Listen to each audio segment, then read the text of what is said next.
Jo tenia entès que s'havien de decidir les coses votant. Que hem de desdramatitzar potser el fet de que un país voti. No solamente influyen los catalanes, entonces ¿hasta dónde se pone el límite de quién vota y quién decide lo que pasa?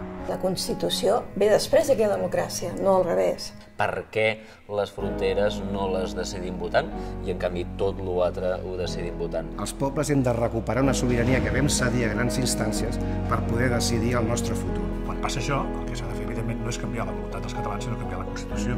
El derecho a la autodeterminación no prejuzga el resultado. Perdona, potser jo vull fer la consulta i vull votar que no.